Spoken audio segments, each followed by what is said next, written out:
Daryl Dixon, the crossbow-wielding, tough-talking survivor who at first glance seemed destined to remain on the outskirts of society, even in a world where society had crumbled.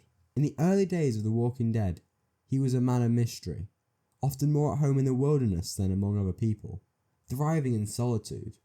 But against all odds, this self-reliant loner evolved into one of the most crucial leaders of the group. His journey from outsider to protector, from quiet observer to trusted leader, is one of the most fascinating character arcs in the series. How did a man who shunned connection and leadership become the one everyone trusted with their lives? In the beginning, Daryl's loyalty is clear. His brother Merle is all that matters. In his mind, it's family against the world, and everyone else is just a temporary obstacle or resource. Daryl is quick to anger, defensive, and unwilling to trust anyone. He's a skilled hunter and tracker, skills that serve him well in the apocalypse, but keep him distant from the rest of the group. His crossbow, his weapons, and the woods are his true companions, and survival is the only thing on his mind. But even in the early days, there are moments that hint at something more beneath the surface. Daryl isn't just a one-dimensional tough guy. When the group goes out searching for Carol's daughter Sophia, Daryl takes on the task with quiet determination.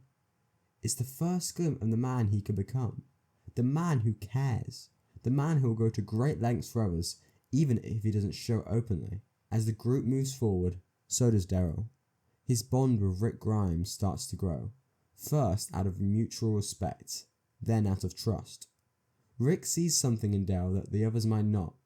He sees something reliable, someone whose instincts for survival are invaluable, but also someone capable of more. You're my brother. Slowly, Daryl begins to shift from being a lone wolf to a protector of the group, though he doesn't fully realise it yet. He might still prefer the comfort of the woods, but more and more he's fighting for the people beside him. Daryl's transformation isn't sudden. It's a slow, subtle evolution. It's built through hardships, through loss, through moments of quiet reflection. The death of Sophia marks as one of the first times Daryl's emotional walls began to crack. He takes it personally, as if he failed her. This failure pushes him deeper into the group, reinforcing his need to protect them, to do better. His journey is about learning that the family he thought he lost in Merle had been replaced by a new one, even if he's reluctant to accept it. Then comes the prison, and with it, more opportunities for Daryl to grow. At the prison, Daryl becomes indispensable.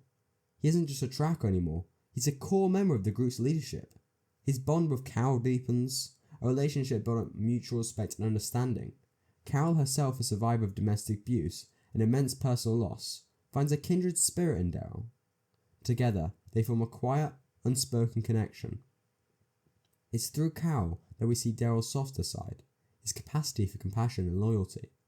He still rarely speaks about his emotions, but his actions speak volumes. Daryl and Carol's friendship becomes one of the most emotional cores in this show.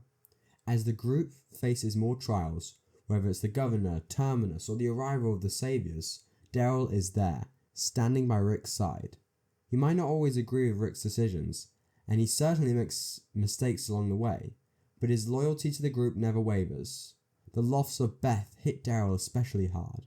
It's another crack in his armour, a painful reminder of the people he couldn't save, but also a moment that solidifies his bond with the group. They are his family now, whether he acknowledges it out loud or not. When the saviors enter the picture, we see another shift in Daryl's character. Negan's brutality and the trauma of being imprisoned and tortured leaves lasting scars on Daryl. By guilt after Glenn's death, believing his actions provoked Negan. This guilt weighs heavily on him, but it also pushes him to become stronger, more determined. Daryl is no longer just surviving, he's fighting for something bigger than himself. He's fighting for the group, for the future of their community, and for the memory of those they've lost. By the time Rick disappears, Daryl has fully embraced his role as a leader. Though he doesn't do it with speeches or declarations, his leadership is quiet, based on action, loyalty, and respect. He doesn't need to be in charge, but people follow him because they trust in him. Daryl leads with instinct and heart, not because he sought power, but because the group naturally looks to him in times of crisis. His connection to the group runs deep, and his bond with characters like Michonne, Carol, and even Judith Grimes show the softer, more protective side of Daryl. He's no longer the angry, closed-off man from Season 1. He's a brother, a protector, and a leader. Daryl's arc reaches new heights as he takes on a greater role in protecting the group against the Whisperers, and later the Commonwealth. Each challenge that comes their way is met with Daryl's unwavering sense of duty to the people that he considers family. His time alone in the woods after Rick's disappearance shows that, while he may still be more comfortable in solitude, his loyalty to his group always draws him back. He's a man who can live alone, but chooses not to, because now he understands the value of community. In the end, Daryl Dixon's journey is about transformation. From a man who believed he needed no one, to a leader who people depend on. His strength is not just his skills with his crossbow or his ability to track, but in his loyalty, his willingness to grow, and his capacity to lead without ego. He didn't seek leadership, but through his actions he earned it. Daryl Dixon, the lone wolf, became the protector of the pack, the leader they never expected but always needed. His story, like the apocalypse itself, is one of survival, loss, and transformation. A quiet leader, forged in the fire of the end of the world.